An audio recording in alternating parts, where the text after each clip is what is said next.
தரும் நல் மருந்தே என் இயேசுவே, என் இயேசுவே. ஜீவன் தரும் நல் மருந்தே என் இயேசுவே, என் இயேசுவே.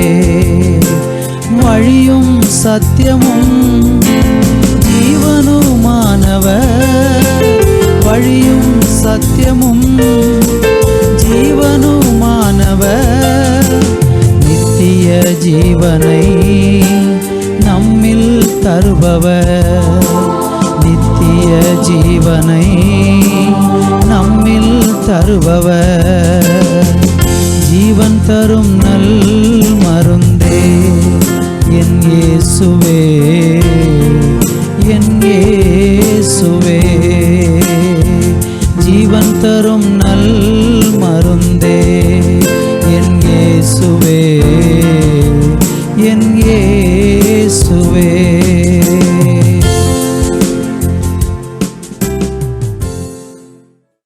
கிறிஸ்துவுக்குள் அன்பான தேவனுடைய பிள்ளைகளே, ஆண்டவராகிய இயேசு கிறிஸ்துவின் நாமத்திலே உங்களை அன்புடன் நான் வாழ்த்தி வரவேற்கிறேன்.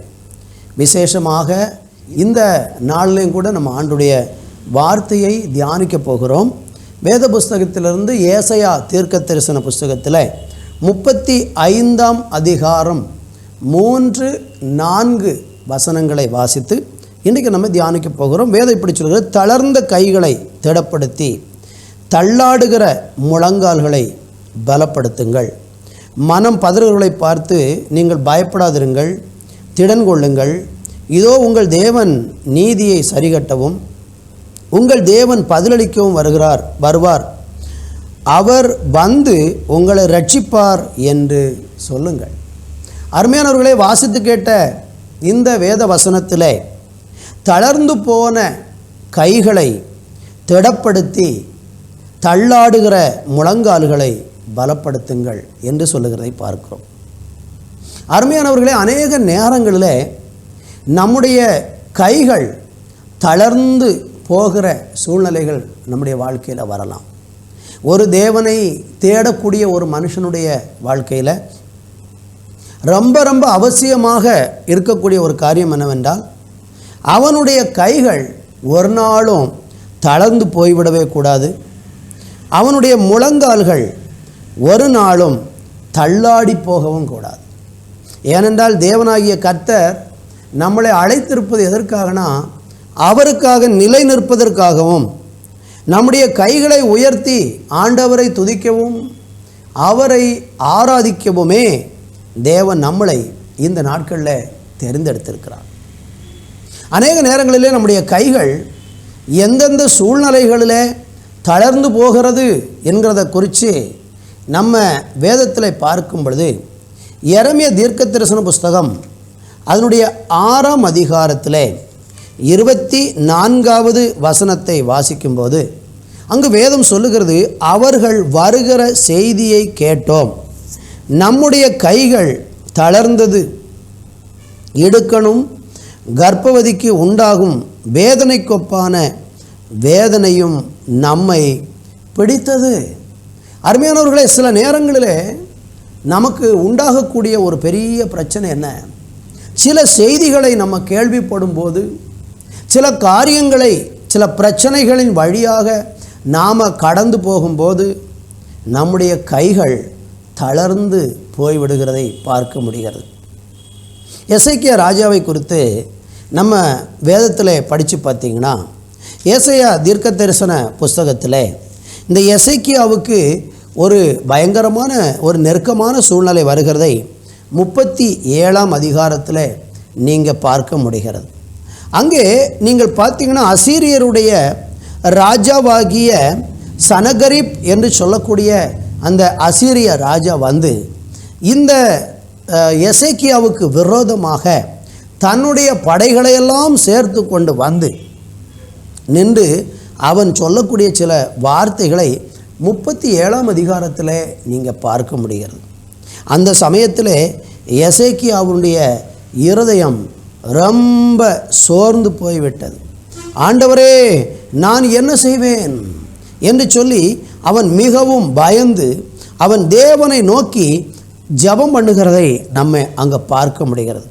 அவன் அப்படியாக ஜெபிக்கிறதான சமயத்தில் ஆண்டவராகிய கர்த்தர் அவனுடைய ஜெபத்தை கேட்டு அவனுடைய முழங்கால்கள் அவன் சோர்ந்து போன சூழ்நிலையில், அவனுடைய கைகள் தளர்ந்து போன சூழ்நிலையில் அவன் தேவனை நோக்கி விண்ணப்பம் பண்ணின போது ஆண்டவர் அந்த எசேக்கியாவுக்கு ஆதரவாக ஒரு தூதனை அனுப்பினார். அந்த ஒரு தூதன் அசீரியருடைய பாளையத்திற்கு புறப்பட்டு வந்து 1,85,000 பேரை ஒரே ராத்திரியில் கொன்று அழித்து அந்த சனகரிப் என்கிற அந்த அசீரியாவுடைய ராஜாவையும் தேவன் அழித்து போடுகிறதை நம்ம பார்க்க முடிகிறது. என்னை கவனித்து கொண்டிருக்கிற அருமையானவர்களே, நம்முடைய விசுவாச வாழ்க்கையிலும் இது போன்ற பிரச்சனைகள் நம்முடைய வாழ்க்கையிலும் வரலாம். பலவிதமான நெருக்கங்கள், பலவிதமான இடுக்கண்கள் நம்முடைய வாழ்க்கையில் வரும்போது ஆண்டவராகிய தேவனை நோக்கி நாம் ஜெபிக்கிறதான சமயத்தில் கர்த்தராகிய தேவன் நம்முடைய ஜெபத்தை கேட்டு அவருடைய பிள்ளைகளாகிய நமக்கு நம்முடைய கைகள் திடனற்று போகிற சமயங்களில் நம்முடைய கைகளை தேவன் திடப்படுத்தி நம்மளை ஆசீர்வதிக்கிறார். உங்கள் வாழ்க்கையிலையும் இது போன்ற சம்பவங்களிலே நீங்கள் கடந்து போயிருக்கலாம். நெருக்கத்தின் வழியாக நீங்கள் கடந்து போயிருக்கலாம். பாடுகளின் வழியாக கடந்து போயிருக்கலாம். சில செய்திகளை கேட்கும்போது உங்களுடைய கைகள் தளர்ந்து போய் உங்களுடைய முழங்கால்கள் தள்ளாடுகிற சூழ்நிலை உருவாகிறது என்றால் தேவன் நம்மளை அந்த சூழ்நிலை தள்ளாட விடாமல் பலப்படுத்துகிறதை பார்க்க முடியும். யாத்ரா புஸ்தகத்தில் 17ஆம் அதிகாரத்தில் 12வது வசனத்தை நம்ம வாசித்து பார்த்தீங்கன்னா, இஸ்ரவேல் ஜனங்களுக்கு விரோதமாக அன்றைக்கு ஸ்தோத்திரம் அமலேக்கியர்கள் எழும்பி யுத்தம் பண்ணுகிறதை பார்க்கிறோம். அமலேக்கியர்கள் எழும்பி இஸ்ரவேல் ஜனங்களுக்கு விரோதமாக யுத்தத்தில் மிகவும் தீவிரித்து வருகிறார்கள். அவர்களுடைய வழியில் அவர்களை பயணத்தை தடுக்கிறார்கள். முன்னேற விடாமல் அவர்களுக்கு வழியில் குறுக்க நின்று அவர்களை கானான் தேசத்துக்குரிய பயணத்தை தடுத்த போது கர்த்தராகிய தேவன் என்ன செய்தார் என்றால், நீங்கள் அங்கே ஒரு வசனத்தை நான் உங்களுக்கு வாசிக்கிறேன். அதனுடைய 17ஆம் அதிகாரம் 10வது வசனம் சொல்லுவது, யோசுவா தனக்கு மோசே சொன்னபடி செய்து அமலேக்கோடு யுத்தம் பண்ணினான். மோசேயும் ஆரோனும் ஊர் என்பவனும் மலை உச்சியில் ஏறினார்கள். மோசே தன் கைகளை ஏறெடுத்திருக்கையில் இஸ்ரவேல் மேற்கொண்டார்கள். அவன் தன் கைகளை தாழ விடுகையில் அமலேக்கு மேற்கொண்டான். மோசேயின் கை அசந்து போயிற்று. அப்பொழுது அவர்கள் ஒரு கல்லை கொண்டு வந்து அவன் கீழே வைத்தார்கள். அதன் மேல் உட்கார்ந்தான். ஆரோனும் ஊரும் ஒருவன் ஒரு பக்கத்திலும் ஒருவன் மறு பக்கத்திலும் இருந்து அவன் கைகளை தாங்கினார்கள். இவ்விதமாய் அவன் கைகள் சூரியன் அஸ்தமிக்கும் வரைக்கும் ஒரே நிலையில் இருந்தது. யோசுவா அமலேக்கையும் அவன் ஜனங்களையும் பட்டய கருக்கினாலே முறியடித்தான். என்னை கேட்டுக்கொண்டிருக்கிற அருமையான தேவனுடைய பிள்ளைகளே, இங்கே ஒரு யுத்தம் நடக்கிறது. இந்த யுத்தத்தில் மோசே தேவனுடைய சமூகத்தில் மலையின் உச்சியில் ஏறி சென்று மோசையும் ஆரோனும் ஊருமாக மலையின் உச்சியில் ஏறி சென்று அங்கே மோசையினுடைய கைகள் தேவனுக்கு நேராக உயர்த்தப்பட்டு கொண்டிருக்கிறது. மோசையினுடைய கை தேவனுக்கு நேராக உயர்த்தப்பட்ட போது இஸ்ரவேல் மேற்கொள்ளுகிறார்கள். ஆனால் மோசையினுடைய கைகள் தாழ விழுகையில் அல்லது தாழ தளர்ந்து போகிற சமயத்திலே அங்கே யுத்தம் இவர்களுக்கு விரோதமாக எழும்புகிறதை பார்க்க முடிகிறது. இஸ்ரவேல் ஜனங்கள் பின்னிட்டு போகிறார்கள். உடனே கூட இருந்த ஆரோனும் ஊரும் செய்த காரியம் என்ன? அசந்து போன மோசையினுடைய கையை அவர்கள் தாங்கி பிடிக்கிறதை பார்க்கிறோம். என்னை கவனிக்கிற அருமையானவர்களே, ஒரு மனுஷனுடைய கை உயர்த்தப்படும் போது தளர்ந்து போன சமயத்தில் அந்த கையை தாங்கி பிடித்து உயர்த்துகிறதான சமயத்தில் இஸ்ரவேல் ஜனங்களுக்கு ஒரு பெரிய வெற்றி உண்டாகும் என்றால் அந்த மோசையினுடைய கையில் அப்படி என்னதான் வல்லமை இருந்தது? அவன் தன்னுடைய கையை உயர்த்தும் போது அவர்களுக்கு வெற்றி உண்டாக காரணம் அந்த மோசே தேவனோடு கூட உள்ள உறவில் நெருக்கமான ஒரு உறவில் ஆழமான ஒரு வாழ்க்கை வாழ்ந்தபடியினாலே அவனுக்கு அந்த வெற்றியை தேவன் கட்டளையிட்டார். அநேக நேரங்களிலே நீங்களும் நானும் நம்முடைய கைகளை உயர்த்துகிறோம். நம்முடைய கைகளை உயர்த்தும் பொழுது நம்முடைய கைகளை கண்டு தேவன் நமக்கு பதில் கொடுக்காமல் அமைதியாக இருந்து விடுகிறார். நம்முடைய கைகளிலே பரிசுத்தம் இல்லாததினாலே, நம்முடைய கைகளிலே உண்மை இல்லாததினாலே நம்முடைய ஜெபங்கள் கேட்கப்படாமல், நம்முடைய வாழ்க்கையில் வெற்றி உண்டாகாமல் எதிரிகள் நம்மளை மேற்கொண்டு நமக்கு விரோதமாக ஓங்கி வருகிறதை பார்க்கிறோம். சங்கீதம் 134:2 இப்படி சொல்லுகிறது, உன் கைகளை பரிசுத்தத்துக்கு நேராக எடுத்து கர்த்தரை ஸ்தோத்தரியுங்கள். அருமையானவர்களே, நம்முடைய கைகளை பரிசுத்த ஸ்தலத்துக்கு நேராக எடுத்து கர்த்தரை நம்ம ஸ்தோத்தரிக்கும் போது நிச்சயமாக நான் சொல்லுகிறேன், ஆண்டவர் நமக்கு ஒரு வெற்றியை தருவார். அப்போ நம்ம கைகளை ஏறெடுக்கும் போது அந்த கைகள் பரிசுத்த ஸ்தலத்துக்கு நேராக நம்முடைய கைகள் ஏறெடுக்கப்பட வேண்டியது அவசியமாக இருக்கிறது. கர்த்தருக்கு மகிமை உண்டாவதாக. அநேக நேரங்களிலே நம்முடைய ஜெபங்கள் கேட்கப்படாமல் போகிறதுக்கு காரணம், மோசே ஜெபித்த போது அவனுடைய கைகள் உயர்ந்திருந்த போது இஸ்ரவேல் ஜனங்களுக்கு கிடைத்தது போன்ற வெற்றி நமக்கு கிடைக்காமல் இருப்பதற்கு காரணம், நம்முடைய கைகளிலே பரிசுத்தம் இல்லை, நம்முடைய செய்கைகளிலே பரிசுத்தம் இல்லை. ஏசாயா தீர்க்க தரிசன புஸ்தகம் 1:15 நீங்கள் வாசித்து பார்ப்பீர்கள் என்றால் அங்கே ஏசாயா ஒரு காரியத்தை சொல்லுகிறார். நான் வாசிக்கிறேன். நீங்கள் உங்கள் கைகளை விரித்தாலும் என் கண்களை உங்களை விட்டு மறைக்கிறேன். நீங்கள் மிகுதியாய் ஜெபம் பண்ணினாலும் கேளேன். உங்கள் கைகள் இரத்தத்தினால் நிறைந்திருக்கிறது. நம்முடைய கைகள் தேவனுக்கு நேராக விரித்து வைத்திருந்தாலும் கூட தேவன் சொல்லுகிறார், என் கண்களை உங்களை விட்டு நான் மறைக்கிறேன். ஆண்டவர் நம்மளை பார்க்க கூட விரும்பவில்லை. காரணம் என்ன? நம்முடைய கைகளில் இரத்தத்தினாலே நிறைந்திருக்கிறது. மிகுதியாய் ஜெபம் பண்ணினாலும், ரொம்ப நேரம் ஜெபம் பண்ணினாலும் நம்முடைய ஜெபம் கேட்கப்படாமல் போகிறதற்கு காரணம், நம்முடைய சத்துருக்கள் நம்மளை மேற்கொண்டு, சத்துருக்கள் உங்களை எதிர்கொண்டு உங்களை ஜெயிக்கிறதற்கு என்ன காரணம்? உங்கள் குடும்பத்தில், உங்கள் வாழ்க்கையில், உங்கள் பிரச்சனையில், உங்கள் சூழ்நிலைகளில் உங்களுக்கு எதிராக எழும்புகிறவர்கள் மேற்கொள்கிறாங்க. நீங்கள் தாழ்ந்து போகிறதற்கு என்ன காரணம்? நம்முடைய கைகள் இரத்தத்தினாலே கரைப்பட்டிருக்கிறது, பாவத்தினாலே கரைப்பட்டிருக்கிறது. நீங்கள் நன்றாக கவனித்தீர்களா தெரியும். முதல் மனுஷனாகி ஆதாம் ஏவாளுக்கு ஆண்டவர் 2 பிள்ளைகளை கொடுத்தார். ஒருவன் பெயர் ஆபேல், இன்னொருவன் பெயர் காயின் என்று சொல்லுகிறதை பார்க்கிறோம். 2 பிள்ளைகளும் தேவனுக்கு முன்பாக கொண்டு போய் பலிகளை செலுத்துகிறார்கள், காணிக்கைகளை கொடுக்கிறார்கள். ஆபேல் தன்னுடைய ஆட்டு மந்தையிலிருந்து தலையீற்றை கொண்டு போய் கர்த்தருக்கு கொடுக்கிறான். காயின் தன்னுடைய விளை நிலத்தில் உள்ளவைகளை கொண்டு போய் கர்த்தருக்கு கொடுக்கிறான். ஆனால் ஆபேலையும் அவனுடைய காணிக்கையையும் கர்த்தர் அங்கீகரித்தார். காயினை தேவன் அங்கீகரிக்கவில்லை. காயினுடைய கைகள் இரத்தம் கலந்து இருந்தது. காயினை பார்த்து கர்த்தர் சொல்றாரு, நீ நன்மை செய்தால் உனக்கு மேன்மை இல்லையோ? நீ நன்மை செய்தால் உனக்கு மேன்மை இல்லையோ? நீ நன்மை செய்யாதிருந்தால் பாவம் உன் வீட்டு வாசல் படியிலே படுத்திருக்கும் என்று சொல்லுகிறதை பார்க்கிறோம். அவனிடத்தில் நன்மை இல்லை, அவன் பொல்லாங்கினால் உண்டானவன் என்று நீங்கள் 1 யோவான் 3 பார்க்க முடியும். அந்த காயினுடைய வாழ்க்கையில் கையில் கரைப்பட்டது. அவன் கரைப்பட்ட போது அவன் தேவனுடைய ஆசீர்வாதத்தை பெற முடியவில்லை. அவனுடைய இருதயம் கரைப்பட்டிருந்தது. அவனுடைய கிரியைகளிலே பரிசுத்தம் இல்லை. ஆனால் கர்த்தருக்கு காணிக்கை செலுத்தினான். ஆனால் காணிக்கையை விட கர்த்தர் அவனுடைய கரத்தை பார்த்தார். அவனுடைய கரத்தில் அக்கிரமம் பாவம் இருந்தது. தேவன் அவனை புறக்கணித்தார்.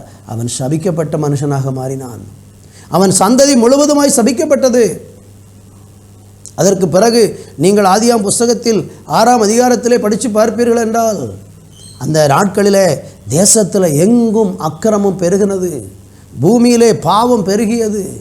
மனுஷருடைய செயல்களை கண்டு தேவன் மன வருத்தமடைந்தார். மனுஷனுடைய இருதயத்தின் தோற்றம், இருதயத்தின் எண்ணங்கள் நித்தமும் பொல்லாதது என்று கண்டு அவர்களை நான் அழிப்பேன் என்று சொன்னார். எல்லா மனிதனையும் ஆண்டவர் அழித்து போட்டு ஒரே ஒரு குடும்பம் நோவாவின் குடும்பத்தை மாத்திரம் தேவன் காப்பாற்றுகிறதை பார்க்கிறோம். காரணம் என்ன? அவனுடைய கைகள் தளர்ந்து போய் அவர்கள் ஜெபங்கள் கேட்கப்படாமல் போகிறது காரணம் அவருடைய கைகளில் கரை இருந்தது, அக்கிரமம் இருந்தது. என்னை கவனித்து கொண்டிருக்கிற அருமையான தேவனுடைய பிள்ளைகளை, நம்முடைய கைகள் பரிசுத்தத்துக்கு நேராக எழும்ப வேண்டும். தாவீது தன்னுடைய சங்கீதத்திலே 26ஆம் சங்கீதம் 7வது வசனத்தில் இப்படி சொல்லுகிறார், குற்றமில்லாமையில் என் கைகளை கழுவி உம்முடைய பீடத்தை சுற்றி வருவேன் என்று சொல்லுகிறதை பார்க்கிறோம். நம்முடைய கைகள் குற்றமில்லாத கைகளாக இருந்தால் நம்முடைய கைகள் ஒரு நாளும் தளர்ந்து போகாது, நம்முடைய முழங்கால்கள் தள்ளாடாது. நம்முடைய கைகளை உயர்த்தி தேவனை நோக்கி ஜெபிக்கும் போது, மோசே ஜெபித்த போது எப்படி அவனுக்கு ஒரு பெரிய ஜெயம் கிடைத்ததோ அதுபோல சத்துருக்கள் பின்னிட்டு ஓடுவார்கள். உனக்கு விரோதமாக ஒரு வழியாய் வருகிறவர்கள் 7 வழியாக ஓடிப்போவார்கள். உனக்கு விரோதமாய் உருவாக்கப்படுகிற எந்த ஆயுதமும் வாய்க்காமல் போகும். உன் பட்சத்தில் 1000 பேரும் உன் வலது பக்கத்தில் 10,000 பேரும் விழுந்தாலும் அது உன்னை அணுகாது. இந்த வார்த்தைகள் எல்லாம் நம்முடைய வாழ்க்கையில் நிறைவேற வேண்டுமா? வாதை உன் கூடாரத்தை அணுகாது, பொல்லாப்பு உனக்கு நேரிடாது என்ற அந்த வாக்குத்தத்தங்கள், அந்த ஆசீர்வாதங்கள் நமக்கு எதிராக எழும்புகிற சத்துருவனுடைய எல்லா சூழ்ச்சிகளும் தந்திரங்களும் அழிக்கப்பட்டு நீங்களும் உங்கள் குடும்பமும், யோபும் அவருடைய குடும்பமும் வேலையடைக்கப்பட்டு பாதுகாத்தது போல ஆசீர்வாதமாக இருக்க வேண்டுமா? அப்படி இருக்க வேண்டுமானால் நம்முடைய கைகளில் கரை இல்லாமல் இருக்க வேண்டும். நம்முடைய கைகளை குற்றமில்லாமையிலே நம்ம கழுக வேண்டும் என்று வேதத்தில் நம்ம வாசிக்க முடிகிறது. என்னை கவனிக்கிற அருமையானவர்களே, இந்த நாட்களிலே மோசேயினுடைய வாழ்க்கையை நம்ம ஆராய்ந்து பார்ப்போம். மோசேயினுடைய கைகள் தளர்ந்து போன போது அதை உயர்த்தின பரிசுத்தவான்கள், ஆமென், 2 பேரும் சேர்ந்து கைகளை தாங்கி உயர்த்தினார்களே. ஆரோனும் ஊரும் கைகளை உயர்த்தினார்களே. அப்படி உயர்த்தினதான சமயத்திலே மோசேக்கு வெற்றி கிடைப்பதற்கு என்ன காரணம்? மோசேயினுடைய வாழ்க்கையில் ஒரு சில காரியங்களை சொல்லி நான் உங்களுக்காக ஜெபிக்க விரும்புகிறேன். எபிரேயர் நிருபம் 3ஆம் அதிகாரத்திலே 2-5 வசனங்களை படிக்கும் பொழுது வேதம் சொல்லுகிறது, மோசே தேவனுடைய வீட்டில் எங்கும் உண்மையுள்ளவனாய் இருந்தது போல இவரும் தம்மை ஏற்படுத்தினவருக்கு உண்மையுள்ளவராக இருக்கிறார். மோசே தேவனுடைய வீட்டில் எங்கிலும் உண்மையுள்ள ஒரு மனுஷனாக இருந்தான். அந்த உண்மையுள்ள மனுஷனுடைய கைகள் உயர்த்தப்படும் போது சத்துருக்கள் பின்னிட்டு திரும்புவார்கள். நம்முடைய கைகளில், நம்முடைய வாழ்க்கையில், தேவனுடைய வீட்டில், தேவனுடைய சபையில், தேவனுடைய சமூகத்தில் நம்மளால் உண்மையாக இருக்க முடிகிறதா? இங்கே ஆண்டவராகிய கர்த்தருடைய வார்த்தை ஒரு காரியத்தை நினைவுபடுத்துகிறதை உங்களுக்கு ஞாபகம் ஊட்டுகிறேன். அதில் ஒரு ரகசியம் இருக்கிறது. என்ன ரகசியம்? மோசே தேவனுடைய வீட்டில் எங்கு உண்மை உள்ளவனாய் இருந்தது போல இவரும் தம்மை ஏற்படுத்தினவருக்கு உண்மையுள்ளவராய் இருக்கிறார். இவர் யார்? அவர் இயேசுவை குறித்து சொல்லப்படுகிற வார்த்தை. உண்மையிலே இயேசு தேவனுடைய குமாரன். இயேசுவை சொல்லி மோசையை சொல்ல வேண்டும். ஆனால் இங்கே வேதம் சொல்லுகிறது, மோசே எவ்வளவு உண்மையாக இருந்தாரோ அதே போல் இயேசு உண்மையாக இருந்திருக்கிறார் என்று சொல்லுகிற வார்த்தையை கவனிக்கும் போது மோசே எவ்வளோ பெரிய ஒரு உயர்ந்த ஸ்தானத்தில் தன்னுடைய உண்மையான ஒரு வாழ்க்கை தேவனுக்கு முன்பாக வாழ்ந்திருந்தார் என்பதை நீங்கள் யோசித்து பாருங்கள். உங்களால் உண்மையாய் வாழ முடியலையா? கவலைப்பட வேண்டாம். உங்களை உண்மையுள்ளவர்களாய் மாற்றுவதற்காகவே இயேசு கிறிஸ்து இந்த பூமிக்கு வந்தார். நீங்கள் எவ்வளோ பெரிய பாவியாக, உங்களுடைய கைகள் கரைபட்டவர்களாக, உங்களுடைய கைகளை பரிசுத்தத்துக்கு நேராக உயர்த்த முடியாமல் நீங்கள் இருக்கிறீர்கள் என்று சொன்னால், உங்களுடைய கைகளில் விரிக்கும்போது அதில் இரத்தம் காணப்படுகிறது, அல்லது கரை காணப்படுகிறது, அல்லது தீமை காணப்படுகிறது என்றாலும் கவலைப்பட வேண்டாம். இயேசு கிறிஸ்துவினுடைய இரத்தம் உங்களுடைய எல்லா பாவங்களையும் நீக்கி உங்களை பரிசுத்தமாக்கும். உங்களுடைய கைகளை தூய்மையாக்கும், உங்களுடைய கண்களை தூய்மையாக்கும், உங்களுடைய இருதயத்தை தூய்மையாக்கும், உங்கள் சிந்தனைகளை தூய்மையாக்கும், உங்களுடைய கையின் செயல்களை எல்லாம் அந்த இயேசு கிறிஸ்துவுடைய இரத்தம் தூய்மையாக்கும். அவரை நீங்கள் இன்றைக்கு விசுவாசித்து பாருங்கள், அவரை ஏற்றுக்கொண்டு பாருங்கள். நீங்கள் எவ்வளோ பெரிய பாவியாகிய ஒரு மனுஷனாக இருந்தாலும் மனுஷன் உங்களை மன்னிக்க முடியாமல் போகலாம், சட்டம் உங்களை மன்னிக்க முடியாமல் போகலாம். எவ்வளோ பெரிய குற்றத்தில் நீங்கள் ஈடுபட்டு ஒரு குற்ற உணர்வோடு கூட அந்த பாவம் செய்த பாவத்தினுடைய எண்ணங்கள் உங்களை பயங்கரமாக அழித்து கொண்டிருக்கிறதா? தேவனை நோக்கி கூப்பிடுங்கள். ஒரு நாள் நம்முடைய நிகழ்ச்சியை பார்த்துவிட்டு ஒரு சகோதரி தொலைபேசியிலே அவங்களுடைய பிரச்சனைகளை சொல்லி ஜெபிக்கும்படியாக அழைத்தார்கள். அந்த சகோதரி பேசும் பொழுது, ஐயா, நான் ஒரு நல்ல குடும்பஸ்திரி, என்னுடைய கணவர், எனக்கு 2 வாலிப பிள்ளைகள் இருக்கிறார்கள், என்னுடைய மகன் கல்லூரியில் படித்து கொண்டிருக்கிறான், என்னுடைய மகள் +2 படித்து கொண்டிருக்கிறாள், என்னுடைய கணவர் ஒரு அருமையான புருஷன் எனக்கு ஆண்டவர் கொடுத்திருக்கிறார், அவர் நல்ல ஒரு வேலை செய்து என்னை அவர் 100% நம்புகிறார். ஆனால் என்னுடைய வாழ்க்கை தடுமாற ஆரம்பித்து விட்டது. என் வீட்டுக்கு அருகிலே எனக்கு ஒரு பிரச்சனை வந்த சமயத்தில் ஒரு வாலிபன் உதவிக்காக வந்தான், கொஞ்சம் பணம் கொடுத்து எனக்கு உதவி செய்தான். அதிலிருந்து அந்த வாலிபனோடு எனக்கு பழக்கம் ஏற்பட்டது. அவனோடு கூட நான் தகாத பாவத்தில் ஈடுபட்டு கொண்டிருக்கிறேன். அது என்னை ரொம்ப கொல்லுகிறது. என் கணவனுக்கு தெரியாது, வாலிப மகனுக்கு தெரியாது, வாலிப மகளுக்கு தெரியாது. ஆனால் நான் எல்லாருக்கும் ரொம்ப நல்லவளாக இருக்கிறேன். எல்லாரும் என்னை ரொம்ப மதிக்கிறார்கள். எங்கள் குடும்பத்தில் எல்லாரும் என்னை ரொம்ப மரியாதையோடு பார்க்கிறார்கள். ஆனால் நான் இவ்வளோ பெரிய துரோகத்தை செய்து கொண்டு ராத்திரியில் எனக்கு தூக்கமில்லை. அந்த பாவத்தை விட்டு என்னால் வெளியே வர முடியவில்லை. அவனை விட்டு நான் பிரிந்து போக வேண்டும் என்று நினைக்கிறேன், என்னால் முடியவில்லை. அழுகிறாள், புலம்புகிறாள். குற்ற உணர்வு உண்டாகிறது. 2-3 முறை நான் தற்கொலை பண்ணி மரித்து போகலாமா? ஏன் இப்படி ஒரு துரோகமான வாழ்க்கை நான் வாழணும்? என்னை நம்புகிற கணவனை ஏமாற்றி இருக்கிறேன், என்னை நேசிக்கிற பிள்ளைகளை ஏமாற்றி இருக்கிறேன், என்னை சுற்றிலும் என்னை பார்க்கிற சமுதாயத்தை நான் ஏமாற்றி இருக்கிறேன். இந்த சகோதரி சொன்னார்கள், என்னுடைய வீட்டுக்கு மாடியிலே ஒரு ஊழியக்காரருடைய குடும்பமும் குடியிருக்கிறார்கள். அவங்க எங்களை ரொம்ப நேசிக்கிறாங்க, எங்களை ரொம்ப மதிக்கிறாங்க. எனக்கு அவங்கள பார்க்கும்போது வெட்கமாக இருக்கிறது, நான் இவ்வளோ பெரிய துரோகியாக இருக்கிறேனே என்று சொல்லி அந்த சகோதரிக்கு அன்றைக்கு இயேசுவின் அன்பை சொல்லி, இயேசு கிறிஸ்து உங்களுடைய பாவத்தை மன்னிப்பார், நீங்கள் இயேசு கிறிஸ்துவினிடத்தில் மனம் திரும்புங்கள், இயேசு அன்றைக்கு மனம் திரும்புங்கள், இயேசுவே எனக்கு உதவி செய்யுங்கள் என்று கேளுங்கள், ஆண்டவர் உங்களுக்கு உதவி செய்வார் என்று அந்த சகோதரியோடு அன்றைக்கு தேவனுடைய அன்பை சொல்ல ஆண்டவர் உதவி செய்தார். அதற்கு பிறகு அவங்க ஆண்டவரை நேசிக்கவும் பக்கத்தில் இருக்கிற சபைக்கு போகிறதாக சொன்னார்கள். என்னை கவனித்து கொண்டிருக்கிற அருமையானவர்களே, நீங்களும் ஏதோ ஒரு விதத்தில் ஒரு பாவத்தின் கரையில் அடிமைப்பட்டு யாருக்கும் தெரியாது, எல்லாரும் உங்களை நன்றாக மதிக்கிறவர்களும் நேசிக்கிறவர்களும் எல்லாருக்கும் முன்பாக நீங்கள் நல்லவர்களாக இருக்கலாம். ஆனால் தேவனுடைய பார்வையிலே, உங்களுடைய ரகசிய வாழ்க்கையிலே, உங்களுடைய அந்தரங்க வாழ்க்கையிலே, உங்களுடைய தனிப்பட்ட வாழ்க்கையிலே நீங்கள் ஏதோ ஒரு விதத்தில் கையிலே கரைப்பட்டு தேவனுக்கு நேராக கையை உயர்த்த முடியாதபடிக்கு பாவத்தில் வாழ்ந்து கொண்டிருக்கிறீர்களா? இது நிமித்தம் உங்கள் வாழ்க்கையில் உண்டாகிற பிரச்சனைகள், சத்துருக்கள் உங்களுக்கு விரோதமாக எழும்பி, உங்கள் வாழ்க்கைக்கு விரோதமாக எழும்பி உங்களை இன்றைக்கு நீங்கள் ஜெயிக்கவே முடியாதபடிக்கு அழிவின் பாதையில் போய்கொண்டிருக்கிறீர்களா? இன்றைக்கு இயேசுவை நோக்கி வாருங்கள், மனம் திரும்ப உங்கள் வாழ்க்கையை ஒப்பு கொடுங்கள். நான் தேவனுடைய பிள்ளையாக மாற விரும்புகிறேன் என்று உங்களை அர்ப்பணித்து பாருங்கள். கர்த்தராகிய தேவன் நிச்சயமாக உங்களுக்கு விடுதலை தருவார். அதில் 5வது வசனம் சொல்லுகிறது, சொல்லப்பட போகிற காரியங்களுக்கு சாட்சியாக மோசே பணிவிடைக்காரனாய் அவருடைய வீட்டில் எங்கும் உண்மையுள்ளவனாய் இருந்தான். மோசேயினுடைய உண்மை, தேவனுக்கு முன்பாக அவன் தன்னை ஒப்பு கொடுத்தது நிமித்தம் அவனை கர்த்தர் ஆசீர்வதித்தார். ஆனால் இந்த மோசேயினுடைய வாழ்க்கையினுடைய பின்னணியத்தை நீங்கள் பார்த்தீங்கன்னா, அவன் ஒரு பயங்கரமான பாவத்தில் வாழ்ந்திருந்தான் என்று வேதம் நமக்கு சொல்லுகிறது. எபிரேயர் 11ஆம் அதிகாரத்தில் நீங்கள் வாசிக்கும் பொழுது 24 இப்படியாக வாசிக்கிறோம், விசுவாசத்தினாலே மோசே தன் பெரியவனான போது பார்வோனுடைய குமாரத்தின் மகன் எனப்படுவதை வெறுத்து அநித்தியமான பாவ சந்தோஷங்களை அனுபவிப்பதை பார்க்கிலும் தேவனுடைய ஜனத்தோடு கூட துன்ப அனுபவிப்பை தெரிந்து கொண்டான்.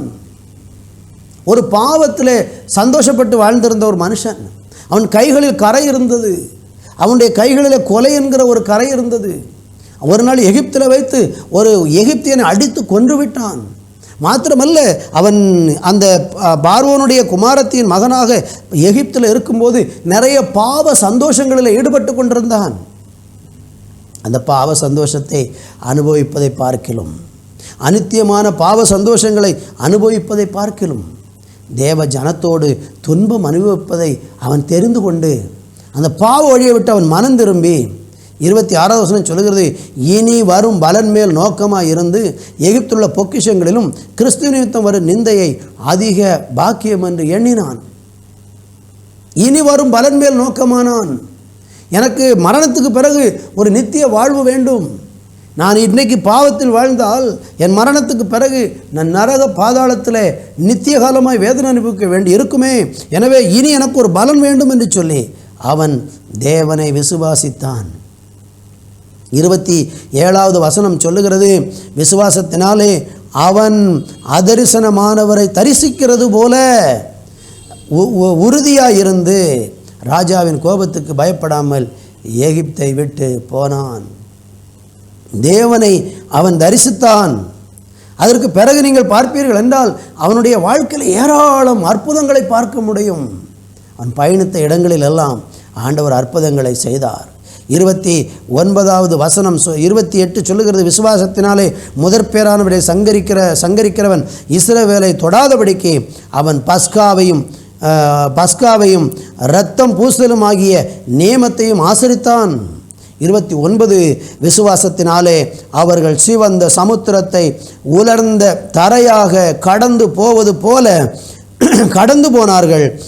எகிப்தியர் இப்படி செய்ய துணிந்து அமிழ்ந்து போனார்கள். எனக்கு கவனிக்கிற அருமையானவர்களே, இந்த மோசையினுடைய வாழ்க்கை, தேவனுடைய வீட்டில் எங்கும் அவன் உண்மையுள்ளவனாக இருந்ததுனால கர்த்தர் அவனுடைய வாழ்க்கையை ஆசீர்வதிச்சார்.